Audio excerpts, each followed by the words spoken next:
Assalamualaikum warahmatullahi wabarakatuh. Alhamdulillahirabbil alamin. Wassalatu wassalamu ala asyrofil anbiya'i wal mursalin wa ala alihi washabihi ajmain. Syukurillah, marilah sama-sama kita panjatkan kehadirat Allah SWT yang sampai saat ini kita masih diberikan umur dan kesempatan sehingga dapat mengikuti sholat isya, tarawih dan zikir bersama pada malam ini. Salawat dan salam juga tidak lupa kita selalu sampaikan kepada junjungan kita, keluarga kita, Rasulullah Sallallahu Alaihi Wasallam. Bapak, ibu, dan adik-adik jemaah sekalian, pada hari ini giliran saya kira beberapa orang ditunjuk oleh pengurus mushola kita untuk menjadi penceramah. Walaupun mungkin sebagian kita, termasuk saya, bukan asli penceramah kali-kali mungkin. Tapi insya Allah saya akan menyampaikan satu ayat dari Al-Quran Karim, surah Al-Baqarah ayat 108. A'udzubillahi minasyaitonirrajim. Ya ayyuhalladzina amanu udkhulu fis-silmi kaffah wala tattabi'u khutuwatis syaitan innahu lakum aduwwum mubin. Yang artinya, wahai orang-orang yang beriman, masuklah ke dalam Islam secara keseluruhan, secara total atau secara kafah, dan janganlah kamu ikuti langkah-langkah syaitan. Sesungguhnya syaitan itu musuh yang nyata bagimu. Nah, apa maksud di sini?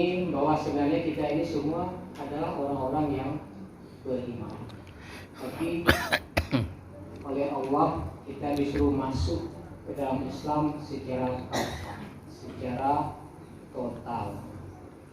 Nah, ini maknanya tentu sebahagian dari kita belum masuk dalam pengertian ini, melaksanakan Islam ini secara totalitas. Ya, kita masih melihat dalam masyarakat, bukan hanya masyarakat kelompok kecil seperti kita, tapi di negara kita dan juga di seluruh dunia, begitu banyak perdebatan, ya, sesama orang Islam, hanya karena mungkin sebahagian pada pendiriannya dan orang lain yang tidak mengikuti sesuai dengan pendiriannya dianggap salah. Atau mungkin sebahagian juga ada yang mengatakan kita hanya mengikuti apa yang ada dalam Al-Quran dan Hadis, sehingga kadang-kadang ijma ulama juga diabaikan dan juga kias. Padahal sumber ajaran Islam, ya, Quran, Hadis, ijma dan kias juga termasuk.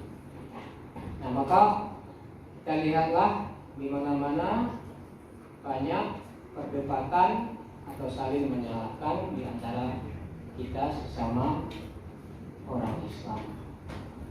Padahal inilah unsur yang melemahkan kita sendiri sebagai orang Islam, ya, ukhuwah Islamiyah kita menjadi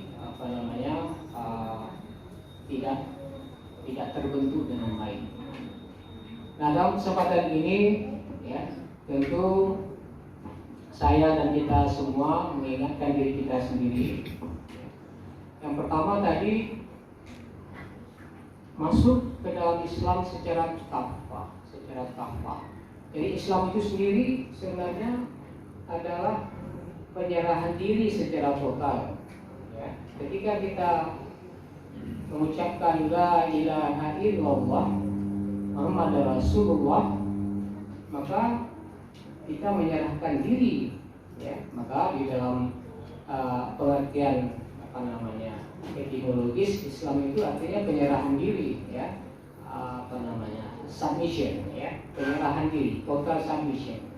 Sehingga tujuan kita ini sebenarnya adalah menuju akhirat, dan apa tuntunan-tuntunan tadi yang sudah diberikan, ya, melalui wahyu Allah, Al-Quran dan hadis-hadis Rasulullah itu kita ikuti, ya, termasuk juga ijma dan qiyas. Nah, jadi itu satu pemahaman bahwa kita perlu memupuk diri kita agar tetap tidak saja dalam keimanan, juga melaksanakannya, ya, secara kafah. Nah, kemudian kalau kita kaitkan secara lebih umum, nah, iman ini adalah fondasi. Fondasi kalau ibarat rumah itu, ya, fondasi rumah. Sementara dindingnya itu adalah ilmu. Nah, sering para ulama, ya, memberi tamsil atau ibarat fondasi itu iman. Tidak mungkin ada dinding rumah tanpa fondasi. Nah, fondasi ini juga harus kuat. Yang kata lain, iman harus kuat. Baru ilmu itu bisa ditegakkan. Jadi kalau kita beriman tapi tidak mengamalkan ilmu dengan baik, mungkin iman ini juga semakin lama semakin luntur. Maka kita dalam setiap kesempatan menimba itu, baik itu secara formal maupun informal. Ya, kalau formal itu tentu jenjang-jenjang pendidikan, ya. Kalau informal itu kita belajar dari orang lain yang lebih berilmu, walaupun lebih muda, ya, tapi lebih berilmu, atau dari teman, ya, dari bacaan-bacaan, dan itu semua adalah menimba ilmu. Nah, satu lagi adalah amal. Nah, amal itu kalau kita ibaratkan, kalau tadi bangunan, fondasinya adalah iman, dindingnya adalah ilmu. Nah, amal itu adalah atap. Jadi ketiga-tiga ini harus ada supaya rumah tadi bermanfaat. Ya, jadi itulah totalitas dalam pengertian yang lain. Totalitas tadi adalah secara kafah tadi, ya, kita beriman tapi juga harus berilmu dan juga harus mengamalkan. Nah, jadi iman, ilmu dan amal ini harus menjadi satu kesatuan. Ya, juga seperti ibaratnya tungku, ya, tungku memasak itu minimal 3, ya. Kalau 2 tentu nggak bisa berdiri, ya, tungkunya. Jadi 3 ini yang pengertian bahwa tungku itu saling mendukung agar kita melaksanakan Islam itu secara benar. Karena iman ini sering ceramahkan oleh para ustadz, dia naik turun, ya, fluktuatif. Naik turun, artinya kadang-kadang kuat, kadang-kadang lemah, ya. Kita harus selalu berusaha supaya iman ini semakin kuat. Nah, itulah caranya kita semakin berilmu, membaca, ya, bergaul dengan orang baik, ya, orang yang berilmu, menimba ilmu, gunakan kesempatan untuk menimba ilmu. Nah, kemudian tadi terjemahan dari Al-Baqarah 208 tadi adalah yang terakhir, jangan mengikuti langkah syaitan. Ya, sesungguhnya syaitan itu adalah sungguh yang nyata bagi. Nah, syaitan ini mungkin abstrak, ya, abstrak. Tapi sebenarnya syaitan itu adalah godaan-godaan yang ada di sekitar kita. Ya, di dalam Al-Quran juga kalau tidak salah di dalam surah Al-A'raf ya, itu juga disebutkan bahwa godaan setan itu bisa datang dari depan, dari belakang, dari kanan, dari kiri, dari segala penjuru. Nah itulah kehidupan kita ya, godaan ini bisa datang dari segala penjuru. Nah mungkin ada juga terjemahannya, penafsirannya, dari depan itu apa? Sering godaan itu berupa apapun dia, apakah itu datang dari teman kita, dari orang lain, dari bacaan kita, dari penglihatan kita, ya, tontonan kita, apalagi sekarang dengan internet ya, berbagai macam tontonan. Kalau kita tidak menyaring dengan baik, ya, nah itulah contoh-contoh godaan syaitan tadi. Yang godaan dari depan itu apa? Nah, yang depan itu kalau kita ibaratkan surga, kita didorong supaya menjauh dari surga. Ya, itu mungkin satu penafsiran. Kemudian kalau dari belakang itu apa? Dari belakang itu neraka. Ya, neraka itu kita didorong supaya semakin dekat ke neraka. Nah, kira-kira begitulah ibaratnya. Jadi godaan setan itu kita menjauh dari surga, mendekat ke neraka. Jadi datang dari depan, ya, godaan itu datang dari belakang. Kemudian dari kanan itu adalah hal-hal baik, amal, ya. Jadi amal baik. Nah, amal baik ini sering kita menghindar, ya. Perbuatan amal ini tentu banyak sekali ya. Kita mengabdi kepada masyarakat, mengabdi kepada keluarga, ya, mengabdi kepada agama, ya, kepada pekerjaan kita. Semua itu adalah amal. Ya, selain amal ibadah, ya, amal ibadah yang sesuai dengan tuntunan.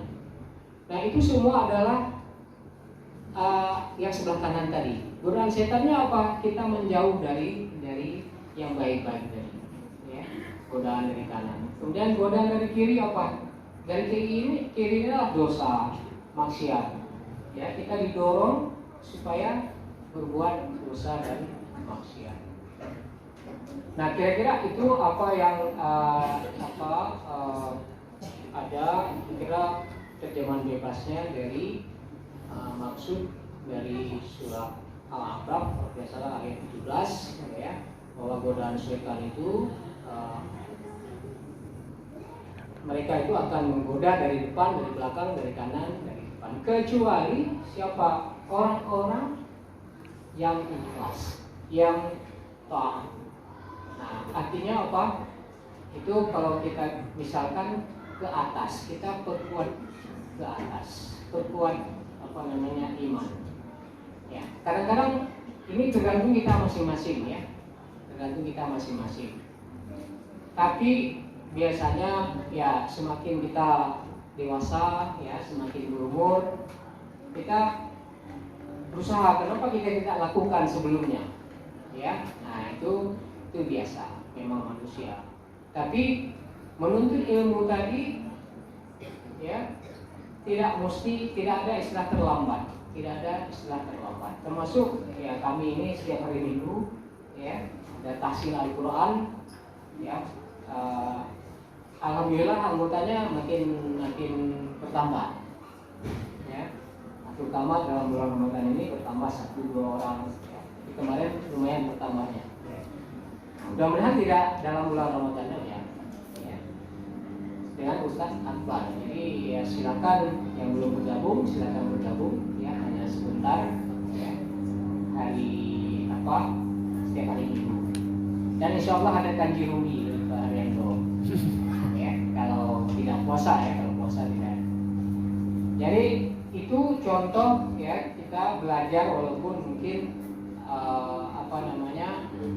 menuntut ilmu itu ya, ini tentu Al-Quran ya, kita tidak saja membaca yang perbaiki bacaan, tapi juga mempelajari makna-makna dari setiap yang kita baca ya.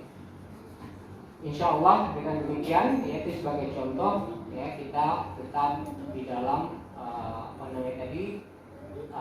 iman, ilmu, dan amal. Demikian yang bisa saya sampaikan, mudah-mudahan bermanfaat bagi kita, terutama bagi saya sendiri. Mohon maaf kalau ada kekurangan di sini. Wabillahi taufiq wal hidayah. Wassalamualaikum warahmatullahi wabarakatuh.